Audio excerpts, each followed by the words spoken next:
Somos las conflictuadas, un combo de amigas con muchas preguntas y por supuesto conflictos sobre cómo vivir nuestra fe como católicas en el siglo XXI. Te invitamos a charlar con nosotras, no importa cuál sea tu posición frente a la iglesia, el catolicismo y los muchos otros temas complejos que están relacionados. Yo soy María Paula León. Yo soy María José Cabra. Y yo soy Andrea Toro. Y queremos que nos acompañes a vivir esos conflictos, porque la verdad, muy maluco estar conflictuadas solas. Bienvenidas y bienvenidos a un capítulo más de Las Conflictuadas. Bueno, hoy vamos a hablar de algo que yo creo que todos o la mayoría de personas creo que se ha hecho la pregunta y es ¿qué es la misa? ¿Por qué es tan importante? Porque en verdad los padres o la gente que lleva mucho tiempo pues metida en la religión católica está diciendo todo el tiempo hay que ir a misa, hay que ir a misa, y uno a veces es como, ¿por qué? No entiendo. Mejor me voy a una bendición o me voy a una sesión de canto o cualquier cosa y dicen como pues la misa es aburrida, la misa no me sirve de nada, mejor hago otra cosa. Pero nos hemos dado cuenta con los últimos pues capítulos que hemos hecho y en nuestro paso como por nuestra vida católica que definitivamente es bueno, el padre ya nos confirmará, un acto o una celebración muy importante, incluso es un sacramento, pues dentro de la celebración hay un sacramento y que vale la pena entenderlo.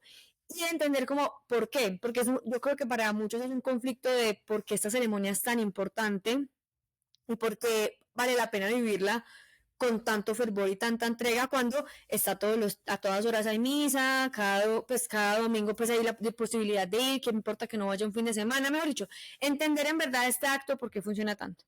Entonces estamos listísimos para esto, muy emocionados y emocionadas porque va a estar buenísimo. Sí, André, y como lo adelantabas, no podíamos hablar de la misa con nadie mejor que una persona que celebra todos los días este sacramento y es el padre Jorge Mario Jaramillo. Es un sacerdote católico, valga la aclaración por si acaso, que además es profesor de la maestría de teología de la Universidad de La Sabana, quien fue abogado antes de ser sacerdote y que en los últimos 10 años se ha dedicado completamente a acompañar, sobre todo a personas jóvenes, a acercarse a Dios. Bienvenido, padre, a este espacio de las conflictuadas. Muchas gracias por la invitación y espero poder dar algunas respuestas o reflexiones de interés para todos. No, padre, no tengo ninguna duda que va a ser buenísimo. Yo ahí hago un spoiler y es que estoy en una clase del padre Jorge Mario donde está hablando de la Eucaristía y a mí me voló la cabeza. O sea, y eso que yo me considero conocí un concepto en estos días que es ser católico barra brava, yo me considero católica barra brava, así, y pues apenas empecé a entender esto hace como un mes, y yo decía, wow, o sea, tenemos que hablar con el padre Jorge Mario porque en verdad nos va a sacar de ese conflicto y como verdaderamente entender la misa y aprender a vivir la misa con un sentido sobrenatural, que creo que por eso estamos hoy aquí. Entonces, bueno, padre, listísimos para empezar. Empecemos yo creo que con la pregunta básica, ¿qué es la Con el misa? principio. Sí, con el principio, ¿qué es la misa, básicamente? Y si se le puede llamar misa o su Eucaristía, bueno, empecemos yo creo, padre, que por ahí. Listo. Se llama misa porque las últimas palabras de la misa, cuando son dichas en latín, es ite, misa est, que es un saludo de despedida que es más o menos una invitación a la misión. Vayan ustedes, después de haber recibido este alimento, a anunciar esto que ustedes han vivido y han recibido. Se le puede llamar, por tanto, misa. Se le puede llamar también Eucaristía, que es una palabra ya no del latín, sino griega, que significa acción de gracias y que refleja una de las realidades de la misa, y es que uno va allí a darle gracias a Dios por todo lo que ha recibido, pero sobre todo por todo lo que Dios ha hecho por nosotros cuando, en forma de hombre, en Jesucristo, dio su vida por nosotros. Y como eso es lo que celebramos en la misa. Y ahora hablamos un poquito con más calma, pero lo que celebramos es fundamentalmente el acontecimiento cuando Jesucristo dio su vida por nosotros. Entonces damos gracias a Dios por eso, ¿no? Y se le puede llamar de otras maneras, ¿no? El banquete, o hay distintos modos de reflejar algunos aspectos del banquete eucarístico, por ejemplo, de algunos aspectos de la misa, y entonces uno los puede la puede denominar todo el acto por una de sus partes. Es banquete porque la misa también recuerda lo que Jesucristo realizó en forma de banquete, en forma de cena, en la última cena. Entonces, cualquiera de esos es posible, es propio. ¿Qué es propiamente la misa? Pues es un sacramento, es decir, una realidad visible que produce un efecto real de algo que no se ve de la misma manera como se ve el signo. Entonces, uno en la misa ve unas palabras, oye, ve un pan, un poco de vino, ve un sacerdote diciendo unas oraciones, ve un pueblo reunido en torno al altar. ¿Qué es lo que sucede? Pues que se hace presente Jesucristo y no solo se hace presente Él, sino que se hace presente toda su realidad como Hijo de Dios, como alguien que vivió hace 2000 años, pero cuya realidad sigue vigente en la eternidad. Entonces se hace presente Jesucristo con todo su misterio temporal y eterno. Por tanto, la misa es sacramento porque vemos lo que sucede en forma de celebración de un rito y sucede algo que para poder verlo tenemos que usar los ojos de la fe. Porque si uno no usa los ojos de la fe, pues no ve lo que está pasando allí. Solo Ok. la parte como externa. O sea que es, o sea, para yo intentar traducirlo, pues como más sencillo, es una celebración llena de símbolos que nos recuerdan la vida de Jesús y el acto de Jesús en la tierra, que fue esa última cena o ese banquete en el que se reunió con los discípulos para, pues como para contarles pues lo que iba a suceder y como para redimirnos. Es que porque no fue solamente el banquete, ¿no? Porque también fue la muerte de Dios. Sobre todo la entrega de Dios en la cruz, lo que se revive en ese momento. Lo que pasa es que, y pueden remitirse los que estén oyendo este episodio a un episodio que tenemos sobre sacramentos. En ese episodio explicábamos un poco, padre, cómo que en todos los sacramentos hay esta forma visible y lo invisible que está detrás de todos los sacramentos, digamos, en el matrimonio, los novios, pero lo que significa pues el sacramento del matrimonio. Entonces, digamos, todos los sacramentos tienen unas formas visibles y unos significados, digamos. Usted lo mencionó mejor, como la forma Sí, y el a signo. veces uno utiliza palabras técnicas no porque quiera parecer como muy erudito, o, no, sino porque a veces cuando uno dice las cosas en un modo coloquial no siempre significa todo lo que uno quiere decir. Entonces, yo creo que lo puede decir de las dos maneras. Andrea ha dicho un conjunto de símbolos que recuerdan algo, Ujú. pero fíjate que no solo recuerdan, sino que hace presente algo real. El asunto es que eso solo lo podemos ver con los ojos de la fe, porque los ojos del cuerpo solo nos permiten ver lo que ahí estamos viendo. Ujú.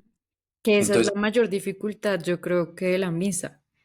claro, porque uno se queda muchas veces en lo que ve, en lo que oye, en el aspecto contextual. Cuando una persona, por ejemplo, va a misa y dice, me gustó mucho, normalmente está queriendo decir, no solo eso, pero está queriendo decir que la iglesia era bonita, que el sacerdote hablaba súper bien, que Mm, explicaba la palabra de un modo muy didáctico, que lo mm. hacía de un modo muy concreto, que tocaba algún aspecto de mi vida, que los cantos eran bonitos, que la gente que iba estaba atenta, que, o sea, dice cosas muy como del contexto y que son muy importantes, porque como es un sacramento, la parte externa es muy importante. Pero no solo sucedió eso que esa persona vio, sucedió que Jesucristo se hizo presente, que se hizo presente como estuvo presente en la última cena, como estuvo presente en la cruz, como está presente hoy en la eternidad de Dios, vivo. Y todo eso sucedió, pero para yo poder ver eso, necesito más que los ojos del cuerpo.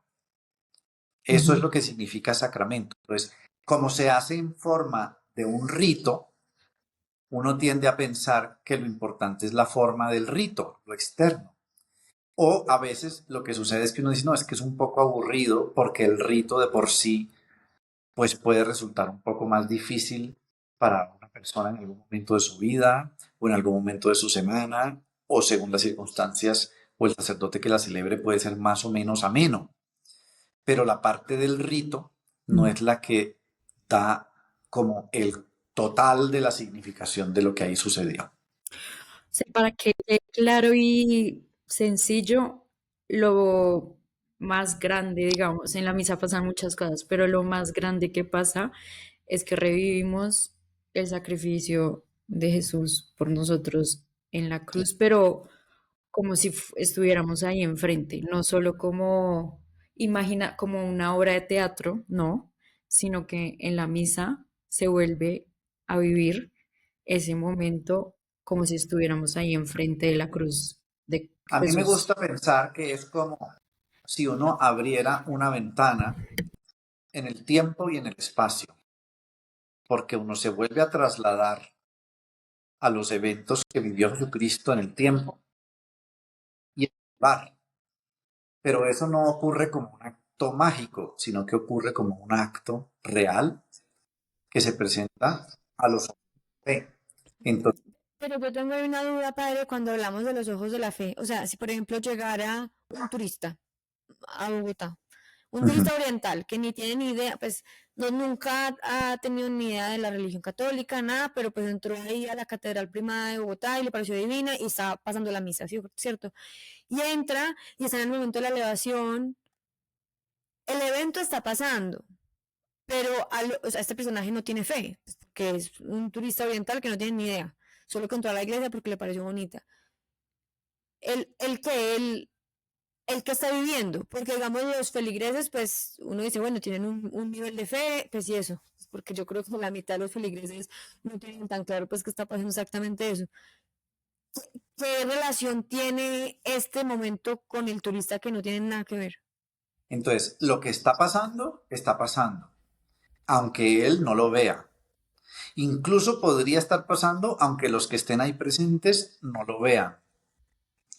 Es más difícil que pase si el sacerdote no lo ve, porque el sacerdote sí tiene que ver con los ojos de la fe lo que él está haciendo. Para que se pueda hacer presente el sacrificio de Cristo, el sacerdote sí tiene que tener fe en lo que está haciendo, porque él tiene que estar haciendo lo que la iglesia pretende hacer cuando se celebra la Eucaristía. Pero el Sí, turista estaría presenciando un acto del cual él entiende una parte, porque a lo mejor él, si es una persona de buena voluntad, entiende que hay algo sagrado que está sucediendo. Sí, claro, la gente está arrodillada, la gente está en silencio, Ha habido claro. conversiones de gente, por ejemplo, eh, me parece que Edith Stein, ujú. Santa Teresa Benedicta de la Cruz, que al ver una persona orando, dijo, esta persona le está hablando a alguien. O sea, no es solamente como alguien que está muy concentrado, sino que hay un tú al que él se está dirigiendo. Ujú, Y eso activó algo en ella que no existía, que era la fe.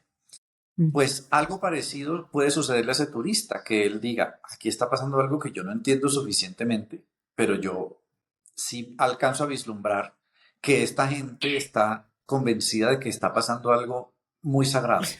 Y que igual eso seguro también le pudo pasar a la gente que vio en vivo y en directo el sacrificio de Jesús. Había unos cuantos que entendían que era el Hijo de Dios y Dios mismo entregando su vida por nosotros, pero había miles otros que era alguien siendo Sí, un crucificado crucificado. más, pues. Pero eso no Y eso es lo que significaba nos pasa, eso que no pasa estuviera siempre. pasando, pues. A veces hay gente que dice, venga, si Dios hiciera un milagro, yo creería. Pero es que Jesucristo hacía milagros y una gente creía y otra gente no creía.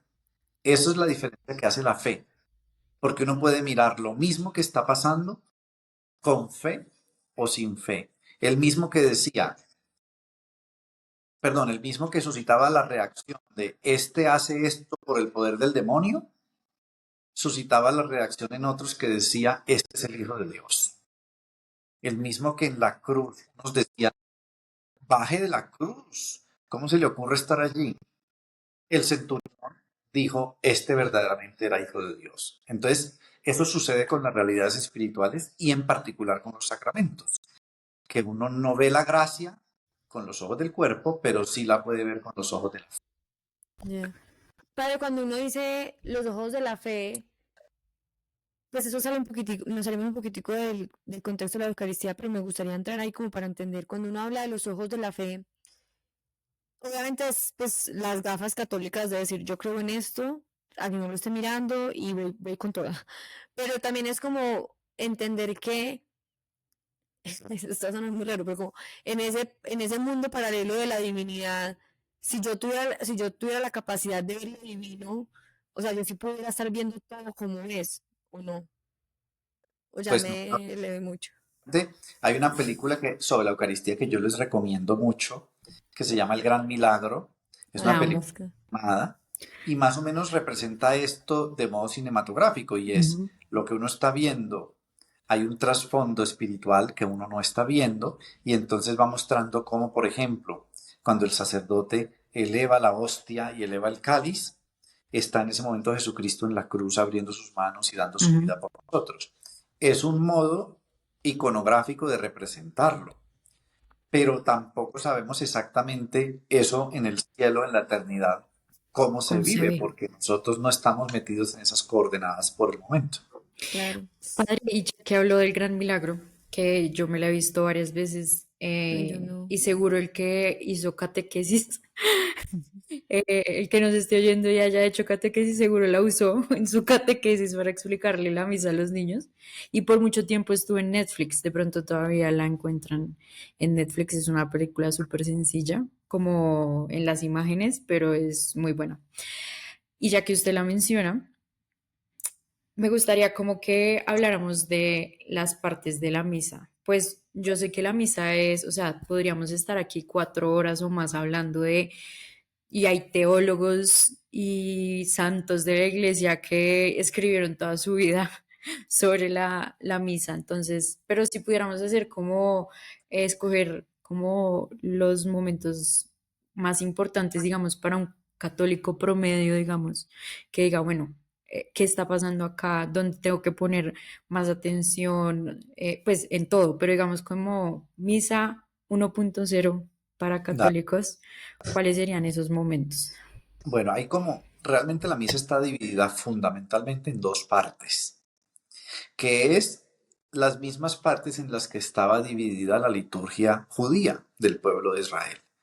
Jesús era un judío y Jesús tomó muchas de las cosas de allí. La última cena tiene una forma ritual que es muy propia del pueblo judío, la cena de Pascua. Y normalmente en el rito judío hay dos grandes momentos, la palabra y el sacrificio.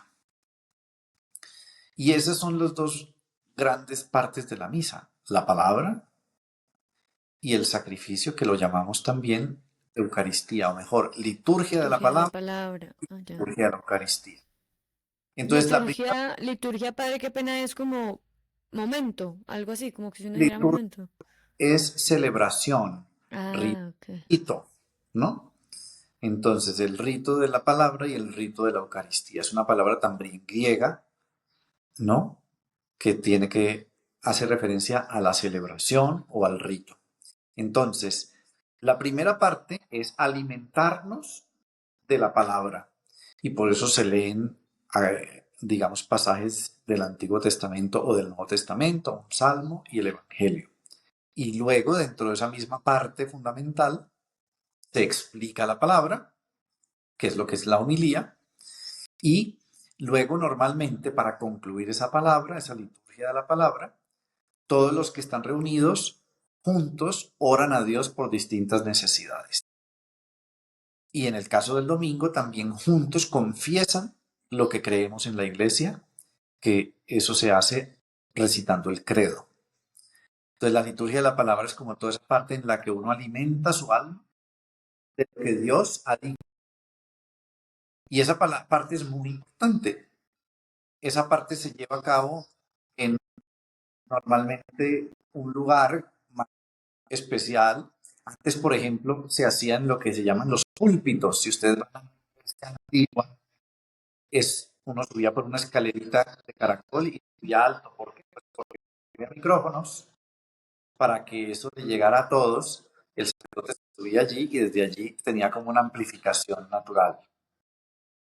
Pero eso luego cambió cuando vino la amplificación. Ahora normalmente es un sitio que es como una columna, una estructura que se llama ambón. Y entonces desde allí él proclama la palabra, los lectores la proclaman, el sacerdote pronuncia la homilía, etcétera, ¿no? Bueno, y es muy importante esa parte. Por eso la gente a veces dice, bueno, es que lo que más me gustó fue la homilía. Perfecto. Es parte de la liturgia de la palabra, es alimentarnos de la revelación divina. O hay Padre, gente, que eso sería más lo contextual de la misa que comentaba ahorita. pero ojo porque la gracia de Dios nos llega de todas las formas, no solo con luego el sacrificio, sino también con la palabra. Cuando Dios habla y nos toca el corazón, ya eso es acción de Dios en nosotros. O sea que uno no puede pensar que tampoco la parte más importante es la liturgia y la Eucaristía. Las dos son esenciales. Tanto que lo que nos propone la Iglesia es que lleguemos desde el primer momento. No uno llegar cuando ya la liturgia de la palabra está prácticamente terminada porque nos hemos privado de un alimento súper importante, ¿no? Entonces luego viene la otra parte, que es ya propiamente la liturgia del sacrificio o de la Eucaristía, y es cuando ya, más que alimentarnos de lo que Dios ha dicho en la revelación históricamente y explicada con los ojos y con el entendimiento de hoy, es ya irnos propiamente al rito que hace presente lo que sucedió en ese momento y lo que sigue sucediendo eternamente.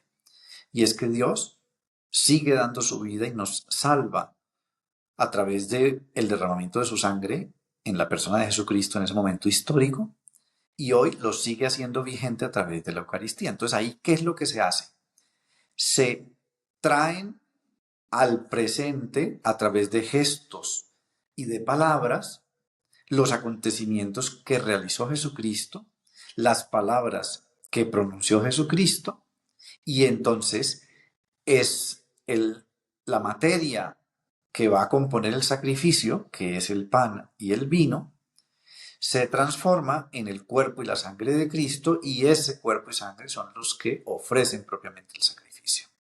Esa Entonces, es la palabra esta rara que nosotras, el trabalenguas de la transubstanciación. Transubstanciación.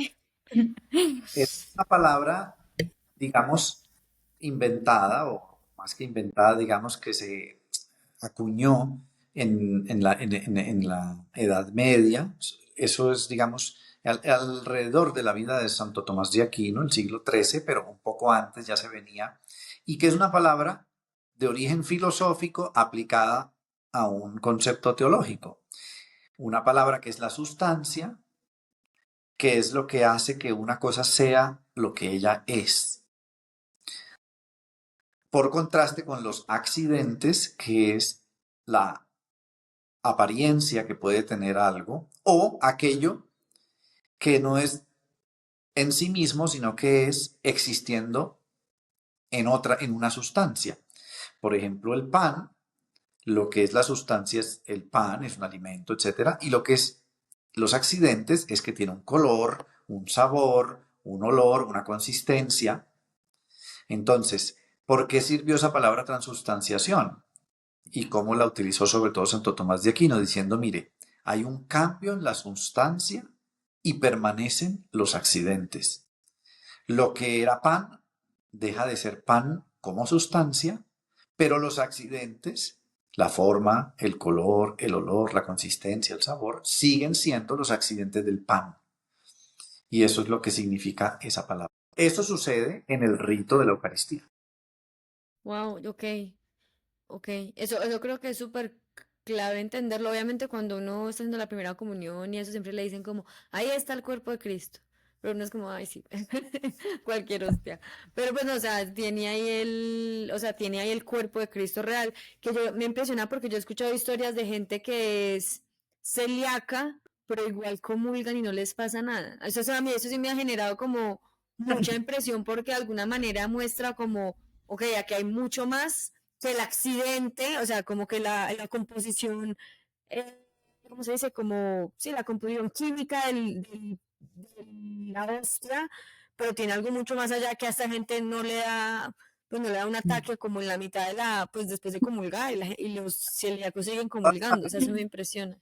De todas maneras, los celíacos pueden comulgar con la sangre de Cristo y es Ujú. lo que normalmente se hace. ¿Por qué? Porque como los accidentes permanecen, les seguiría haciendo el efecto fisiológico, digamos, que produce el consumir gluten o consumir alguna sustancia que está en el pan. Ujú. Entonces, puede que a algunas personas no les haga daño, pero en ese caso sería algo un poco milagroso. Pero lo normal sería que si alguien es celíaco, no consuma el cuerpo de Cristo en forma de pan eucarístico, sino que consuma la sangre de Cristo en forma de cáliz eucarístico.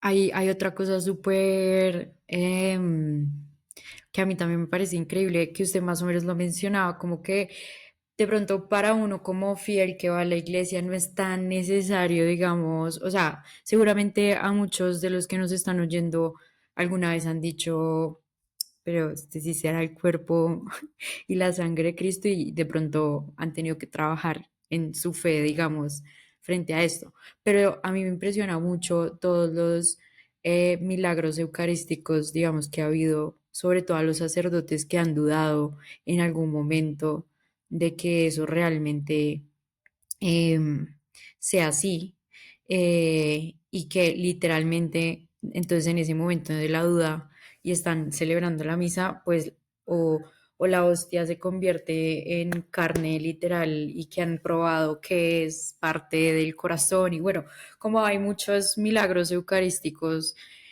que creo que sobre todo les han pasado a los sacerdotes, e imagino que es por lo que usted mencionaba, que ahí sí se necesita como realmente la fe muy viva, pues para todos los católicos claramente, pero que el sacerdote ahí sí tiene que estar pues hiper mega ultra convencido de que eso es así para poder vivir el sacramento pues bien. Sí, Y sí, eso me entonces, parece impresionante. digamos, la Eucaristía misma es un milagro. ¿En qué consiste el milagro? Pues en que en forma de rito se rompen las barreras del tiempo y del espacio. Y el sacrificio de Cristo y su presencia se hace totalmente actual, hoy, ahora, ¿no? Eso de por sí es un milagro. Lo que pasa es que no es un milagro físico, en el sentido de que el pan sigue teniendo la forma y los accidentes del pan y el vino sigue teniendo la forma y los accidentes del vino. Es un milagro no físico, sino metafísico. O sea, la sustancia de lo que era pan ahora es el cuerpo de Cristo, la sustancia de lo que era vino ahora es la sangre de Cristo. Es milagro, pero es un milagro de modo distinto a como uno pensaría que fuera un milagro, que es un milagro físico. Los milagros que uno ve por ahí o que sirven, por ejemplo, para que la iglesia proclame que alguien es un santo, son milagros físicos. Es decir, una persona estaba enferma y se curó inexplicablemente.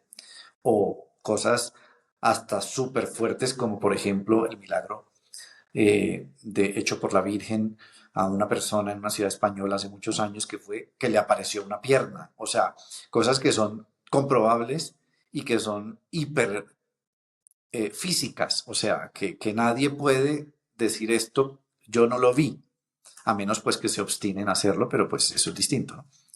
Pero el milagro del otro orden, del que el que necesita los ojos de la fe, es el que sucede en la Eucaristía. Ahora, a veces, y no con poca frecuencia, Dios, para realzar la fe en la Eucaristía, se vale de justo la misa para hacer milagros físicos.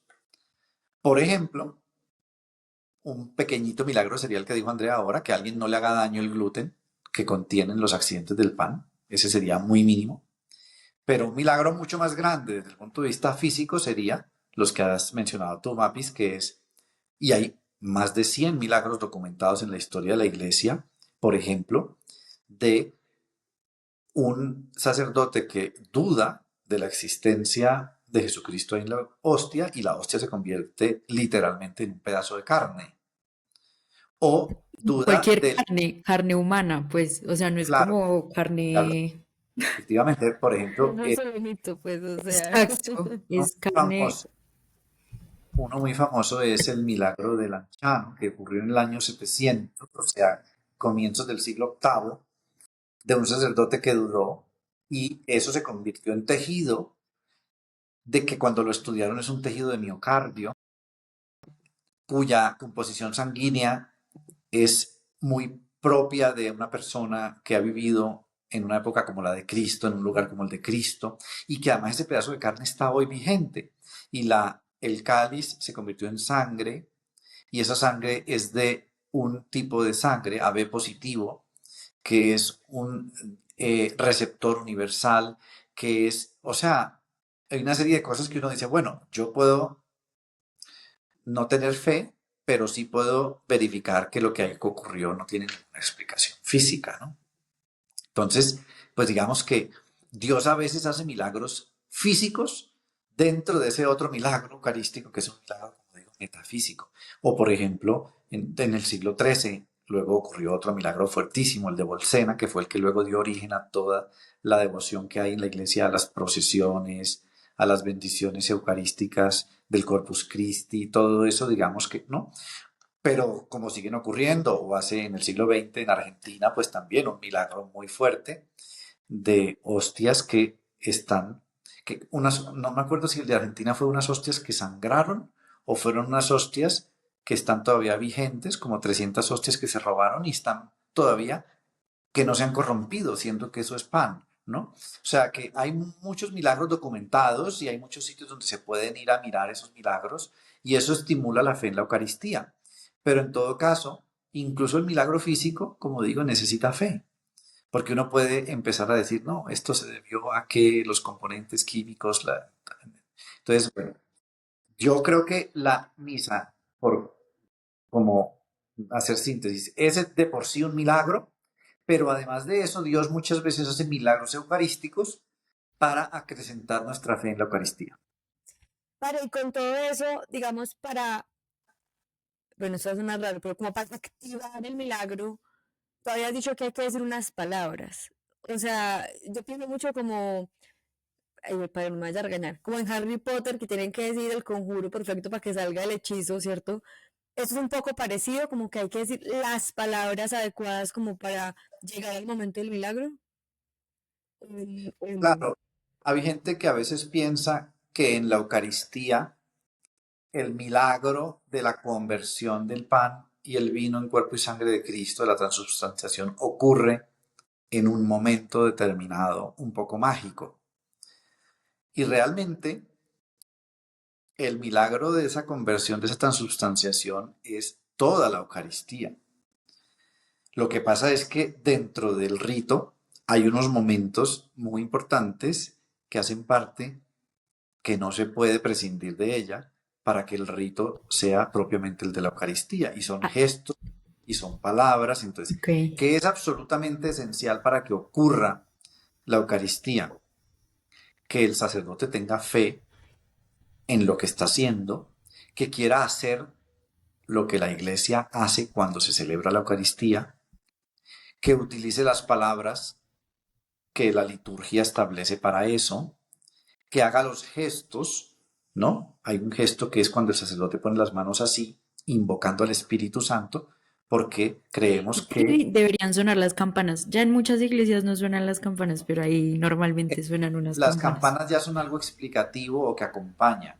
Eso ya no es esencial, pero es bonito porque recuerda que lo que ahí va a pasar es que está el Espíritu Santo haciéndose presente y ese gesto que el sacerdote hace anuncia esa presencia del Espíritu Santo y lo invoca, ¿no? Mm. Pero insisto en que no es magia como que tarán y a partir de aquí ya hay cuerpo de Cristo. Realmente es todo, simplemente que el momento de la consagración, que así se llama cuando se repiten las palabras de la Eucaristía, es un momento culminante dentro de eso. Pero todo lo que digo antes ha pasado y tiene que pasar. Claro. Padre, yo tengo una Ok. pregunta ahí y es porque yo he visto que ustedes rezan otras cosas como mientras la consagración que no se dicen, digamos, necesariamente No se al comunican, público, pues. que rezan en ese momento. Ahí hacen, no sé, ahí hacen llamado como a la fe que se necesita o que están rezando en ese Ahí, momento. digamos que lo importante es decir las palabras que la iglesia prescribe para ese momento, hacer los gestos y tener la fe de la iglesia. Eso es lo esencial, ¿no? Dentro de la misa hay algunas cosas que se dicen en silencio, pero eso se dice más como unas reminiscencias del rito, porque el rito de la Eucaristía pues también ha ido evolucionando con el tiempo. Muchas de esas cosas son tomadas también de la liturgia judía, otras son tomadas de la liturgia cristiana o de las Sagradas Escrituras, y eso se ha ido conservando y algunas de esas cosas se han luego mantenido, pero diciéndose en silencio. Entonces, no son esenciales, pero son parte del rito y por eso uno normalmente lee el libro y va diciendo las cosas.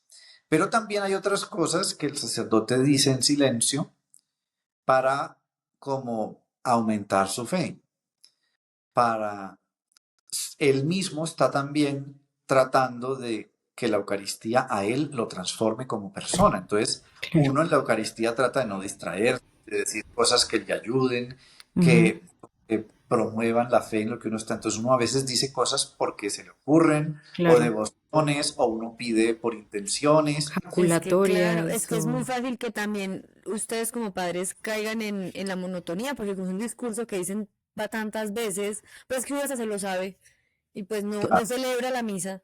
O sea, ustedes también tienen que tener ahí una fuerza espiritual muy, pues muy centrada, porque pues, se puede Y uno muchas volar y se puede veces poner a lo que pensar en uno otra. hace, uno a veces dice palabras que a uno le sirven y lo que le sirve a uno no necesariamente le sirve a otro. Claro. Entonces, eso es tal vez lo que das hoy escucha. Padre, y yo tengo ahí otra duda. Yo no me acuerdo quién me dijo esto, creo que fue otro padre, pero no estoy segura, padre, si lo escuché en alguna de sus clases. Y es que en el momento cuando el padre, no sé si es en la consagración o un poquito antes, que el padre empieza a hablar en primera persona. ¿Qué está pasando ahí? Porque, o sea, es como más o menos si el padre estuviera diciendo, yo soy Jesús, pues porque está repitiendo un poco como las palabras, como si fuera él. ¿Qué está pasando en ese No- momento? Normalmente todo el ritual de la misa es una oración dirigida a Dios Padre, ¿no? Si ustedes ven, casi todo lo que se dice ahí es a Dios Padre. En algunas ocasiones, el sacerdote se dirige a Dios Hijo, a Jesucristo, ¿no? No es normalmente lo más frecuente porque de hecho el sacrificio es el sacrificio de Cristo, dirigido al Padre, ofrecido al Padre. Y el sacerdote le presta, entre comillas, su persona a la persona de Cristo. Entonces la Eucaristía es típicamente una oración dirigida a Dios Padre. O sea, si uno Pero a veces, quisiera fortalecer su relación con esa persona de Dios, un consejo rápido sería ve más a misa. absolutamente. Y de hecho uno dice, digamos todos juntos la oración que el mismo Cristo nos enseñó y que dice, Padre nuestro. O sea, la Eucaristía es una oración fundamentalmente al Padre, dirigida al Padre, pero en la que está presente toda la Trinidad, el Hijo que lo ofrece y el Espíritu Santo que es por quien se hace presente el sacrificio, ¿no? En algún caso dice, se dirige uno al Hijo, ¿no? Por ejemplo, Señor Jesucristo, que dijiste a tus apóstoles, y en ese momento uno dice literalmente unas palabras de él, la paz os dejo, mi paz os doy. El sacerdote en primera persona dice muy pocas cosas. Dice una que es, por ejemplo, oremos hermanos para que este sacrificio mío y de ustedes sea agradable a Dios Padre Todopoderoso. Y los fieles responden también dirigiéndose al sacerdote. El Señor reciba de tus manos este sacrificio para alabanza y gloria de su nombre, para nuestro bien y el de toda su santa iglesia. Es como de los pocos momentos de diálogo entre el sacerdote y el pueblo. La mayoría del tiempo es un diálogo entre el sacerdote que representa a Cristo y el Padre. A mí eso me parece súper potente porque, bueno, yo últimamente estaba como intentando, o sea, como que cada día me enfoco en una parte de este montón de palabras que uno dice como lorito mojado, o sea, uno los repite sin saber. Y son palabras como muy, pues, vaga la redundancia, muy poderosas porque uno está diciendo cosas pues muy tesas, o sea, o está alabando muy profundamente o está pidiendo algo muy grande para la iglesia como comunidad, o sea, siento que eso es muy lindo, pero también me ha generado mucha impresión porque esto es un rito, por lo menos la segunda parte siento que es más igualita en todas partes del mundo y eso le da como un sello de garantía a este ritual. Lo digo porque, digamos, yo Realidad. nunca veo un ritual yo nunca veo un ritual cristiano ni nada por el estilo, pero entiendo que los pastores cristianos tienen la libertad pues, sí, ellos profesan y dicen varias cosas, pero no hay como un ritual establecido. En cambio aquí estamos en una garantía de que en todas partes es igual y estamos queriendo, es lo mismo, que es alabar pues, a Dios Padre, estamos queriendo y como pues, o sea, rezar por la iglesia.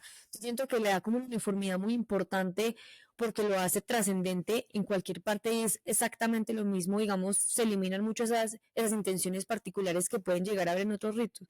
Pues como que con eso de que se haya una oración dirigida al Padre tiene mucho más sentido, porque tiene que ser una oración como clara. Y digamos que eso que dice le pasa a mucha gente que dice, hombre, yo prefiero orar a Dios con mis propias palabras porque tengo que ir a una iglesia, ir a reunirme con otros, si a mí me conecta más la oración que yo pueda hacer en la O la intimidad de mi música, corazón, o en la música, o a través de la naturaleza. Entonces, yo normalmente a esas personas les respondo que las dos cosas son necesarias.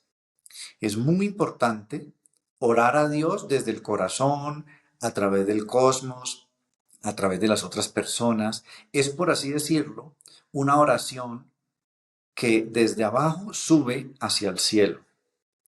Pero también es muy importante el rito, porque el rito, al menos el rito cristiano, el rito católico, no es un rito que nos inventamos nosotros. Es un rito que está tomado todo entresacado de palabras, de gestos, de actos litúrgicos hechos por el mismo Jesucristo. Por así decirlo, es un rito entregado, donado, es un regalo. Entonces, cuando nosotros oramos en la misa, realmente oramos con las palabras de Dios, con los gestos que Él nos entregó. Entonces es más como de arriba hacia abajo. Y justamente lo que hace Dios en la misa y en todos los sacramentos es que Él nos eleva. No somos nosotros los que nos elevamos a Dios, sino que Él nos eleva. Y eso lo garantiza, como bien lo has dicho, Andrea, el hecho de que no son nuestras palabras, sino las palabras mismas de Dios. No son nuestros actos solamente, sino los actos que estamos haciendo en nombre de Jesucristo, los que en ese momento componen la oración al Padre y el sacrificio. Porque el sacrificio no lo estamos haciendo nosotros. Nosotros no estamos ofreciendo a Dios, digamos, el sacrificio de un animal o de un elemento que se consume, sino que estamos ofreciendo el sacrificio de Cristo mismo. Entonces, en ese sentido es un acto no solo humano, sino que es un acto divino, hecho por Dios, ofrecido por Dios, Hijo, a Dios Padre. Y entonces lo importante que es en la Eucaristía uno descubrir no solo lo que yo estoy recibiendo o percibiendo, sino lo que está pasando.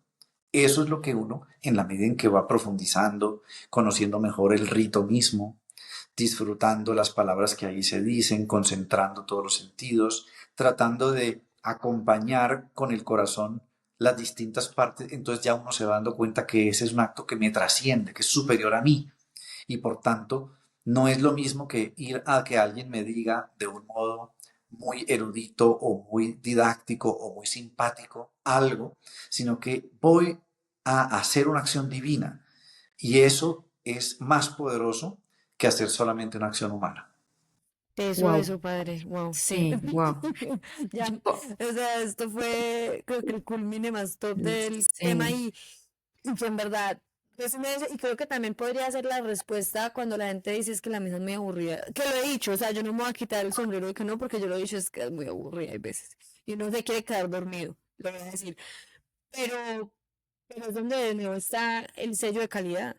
O sea, está el sello de calidad donde uno dice, es que estoy diciendo lo que tengo que decir para estar cerquita de Dios. O sea, no tengo que inventar nada. O sea, así que hay que hacerlo con intención, obviamente, pues y hay que estar entregado y todo, Es que pero es bueno encontrar una misa que a uno le guste, donde haya gente que uno pues sienta como que todos participan, donde el sacerdote pues uno tiene modos de decir de un sacerdote que le gustan más que los de otros, pues encuentre el mejor. Vaya a misa a la mejor hora, en el mejor lugar. Como el aspecto externo es importante, no es irrelevante, pues busquemos que sean las mejores circunstancias posibles. Si uno va a misa con afán porque tiene que hacer algo, pues está tenso. Si uno va a misa cansadísimo porque llegó a última hora del domingo después de un paseo y está fundido, pues obviamente no le va a aprovechar lo mismo. Entonces, el aspecto externo es importante y hay que cuidarlo.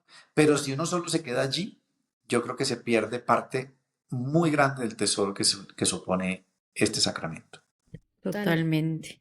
Yo Considero- antes de pasar a como los tips, digamos, para sacarle más provecho, cómo aprovechar más este regalo, que ya entendimos que es un regalo de Dios para nosotros sobre todo. Quisiera preguntarle cómo por el papel de la comunidad en ese momento, porque todas las oraciones que hace uno sí son como en plural. O sea, uno en la misa muchas veces está es rezando en plural.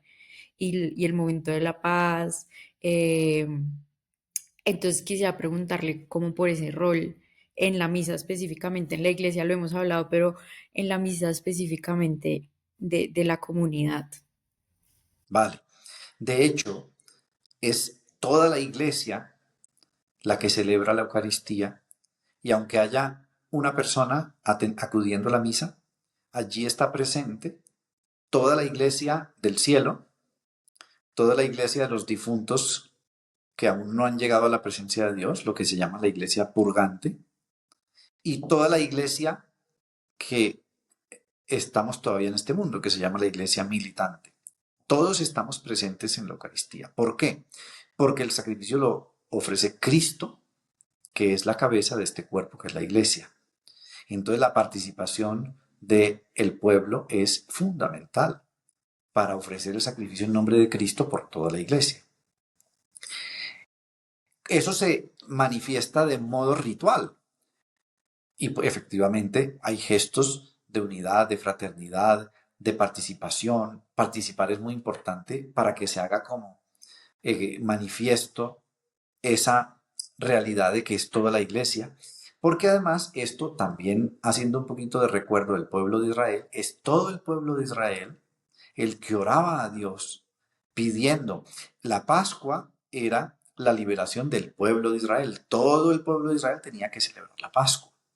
Cada uno, pues por familias, etcétera, pero digamos que en general en las cosas que tienen que ver con el culto, con los ritos, en todas las religiones, y no menos en la judía y no menos en la cristiana, el aspecto del pueblo, de que todos pertenecemos a un mismo pueblo porque todos somos hijos de Dios, es siempre importante.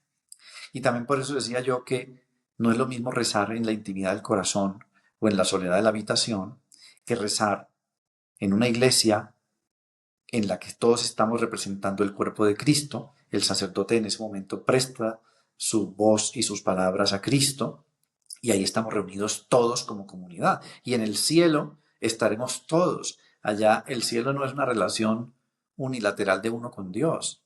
El cielo es una relación en la que estamos llamados a todos pertenecer, porque todos fuimos creados en el amor de Dios. Dice San Pablo unas palabras fuertísimas. Dios será todo en todos.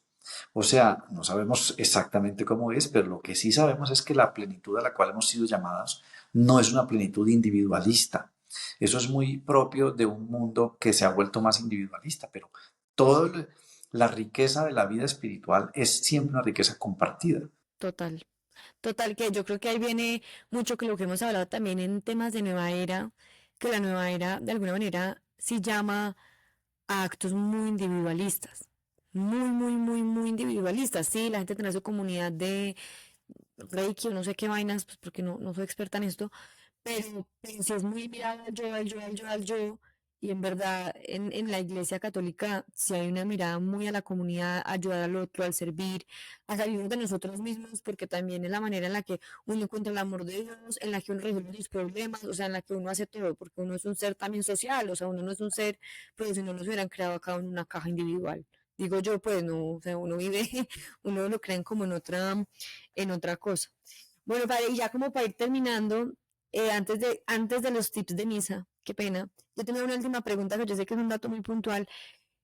¿Cuándo se instauró la Eucaristía? O sea, yo sé que Dios hizo la última cena, yo sé que hay un misterio el que uno reza en el rosario, que es pues, la instauración de la Eucaristía, pero ¿en qué momento se empezó a celebrar la misa como la conocemos hoy? O sea, que es un momento en el que hay un sacerdote, en el que la gente se reúne, en que se saca el pan, pues, o la hostia. ¿Cuándo pasó eso? ¿O desde el principio fue así? Desde el principio pasó así. Lo que pasa es que los testimonios que hemos recibido van mostrando al mismo tiempo que eso ha ido teniendo una evolución. Pero si uno lee las cartas de San Pablo, en concreto, digamos, la primera carta de San Pablo a los Corintios, que es una carta relativamente temprana, del año 60 más o menos después de Cristo, Pablo dice, y es una de las narraciones de la Eucaristía, yo recibí lo que también les transmití, que Jesús, antes de padecer, tomó pan, etcétera, ¿no? Y dando gracias lo partió y lo dio a sus discípulos diciendo, esto es mi cuerpo, esto es mi sangre. Y luego dice unas palabras fuertísimas, ¿no? Cada vez que coméis el cuerpo de Cristo, ¿no? Anunciáis la muerte del Señor hasta que vuelva. Bueno, San Pablo tiene ya de por sí toda una doctrina sobre la Eucaristía. Pero digamos que si uno quiere un testimonio extrabíblico, porque también los 4 evangelios hablan de la Eucaristía, ¿no? Pero si uno quiere un testimonio, digamos, de fuente distinta a la fuente bíblica, tenemos que tener en cuenta que las fuentes antiguas tampoco son abundantísimas, porque digamos que muchas de esas eran fuentes orales, eran tradiciones que se iban transmitiendo uno a uno, ¿no? Pero, por ejemplo, hay una carta de más o menos finales del siglo I después de Cristo, hacia el año 90 y tantos, que se llama la carta a Diogneto, en la cual se habla de cómo se reúnen los cristianos y cómo comparten la cena, etcétera, ¿no? Hay otro testimonio que se llama la Didaje o enseñanza de los apóstoles, más o menos de esa misma época, que también, y esa sí trae incluso un poquito más detallado en qué consiste el rito. Dice, el primer día de la semana, el día domingo, se reúnen en casas y antes de compartir la cena, pues el banquete eucarístico, pues cada uno come, llevan las cosas que cada uno trae y luego entonces dan la acción de gracias, el sacerdote pronuncia y hace una descripción muy exacta de lo que se hacía, que es prácticamente lo que nosotros hacemos, pero que ha ido evolucionando en sus palabras, en sus gestos, en su duración. Y luego seguimos encontrando ininterrumpidamente testimonios de documentos antiguos, ¿no? Mediados del siglo segundo, final del siglo segundo, hasta que ya uno llega a un momento en que encuentra un montón de documentos y de textos, porque ya, además recuerden que la Santa Misa, que era la Eucaristía, que era la reunión dominical, se hacía en casas y se hacía de un modo más bien privado y por momentos o por épocas de modo clandestino, mientras la iglesia no era reconocida e incluso mientras era perseguida.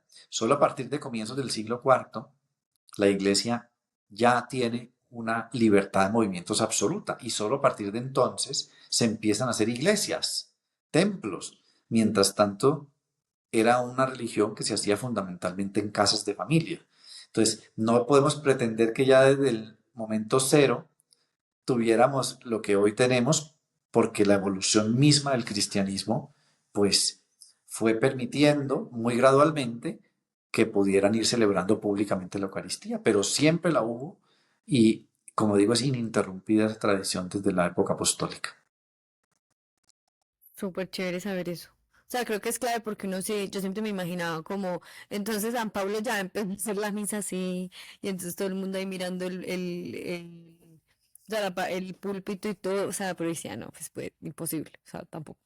Bueno, Gracias, padre.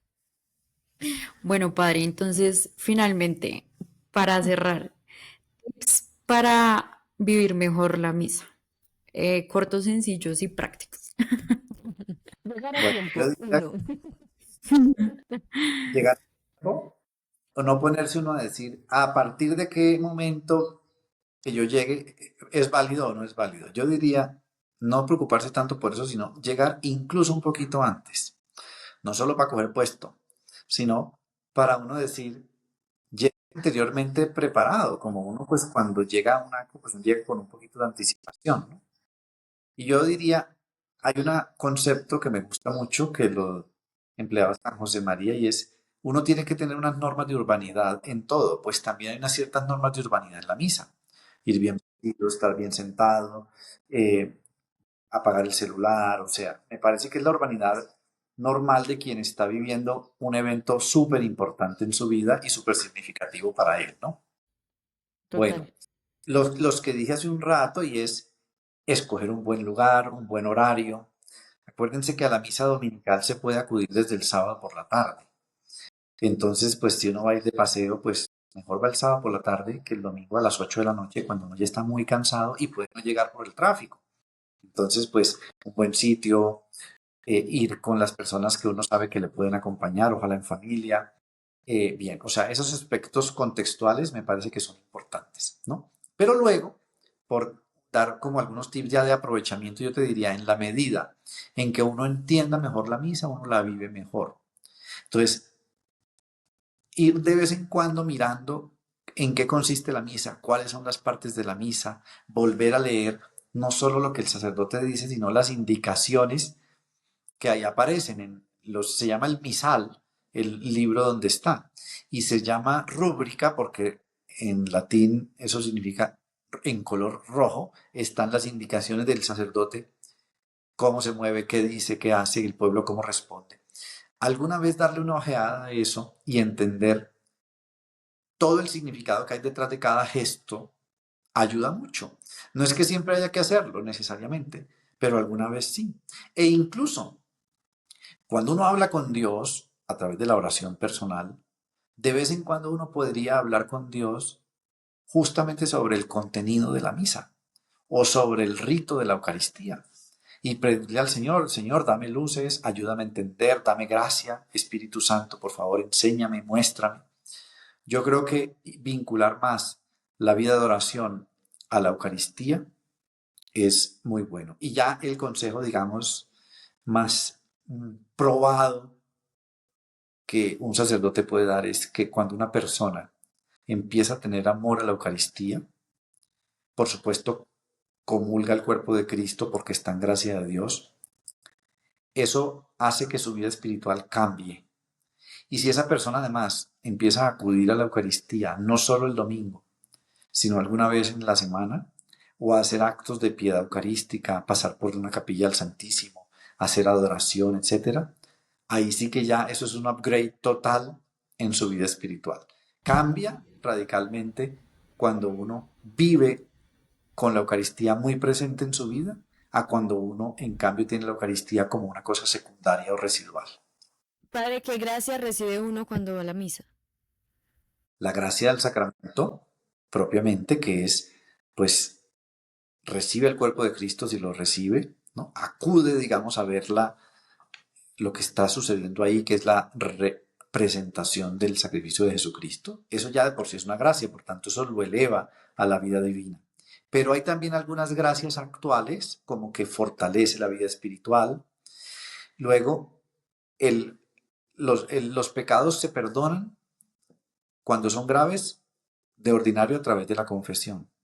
Pero la Eucaristía tiene también una capacidad y una gracia de perdón de los pecados, no los pecados mortales, porque esos se perdonan a través del sacramento de la confesión, pero sí perdona los demás pecados. Y por eso uno cuando hace un acto de contrición al principio también tiene un efecto de remisión de los pecados. Entonces hay gracias que podríamos decir genéricas del sacramento y gracias concretas como esta que digo de perdonar los pecados. Pues padre, nos tomó 9 temporadas hablar de este tema increíble, porque es como el centro de nuestra fe, yo creo.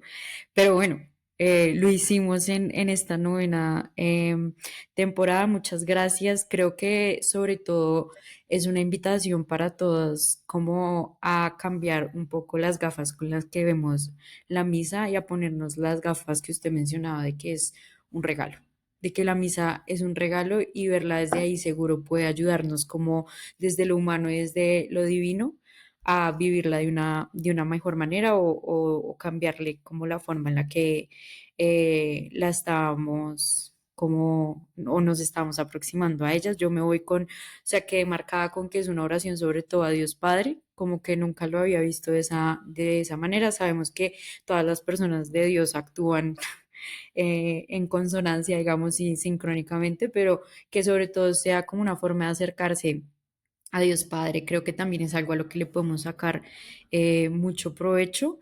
Creo que también con todo lo que hemos hablado requiere de mucha fe, pero afortunadamente la fe es una virtud que se pide y que Dios da a mano tendida.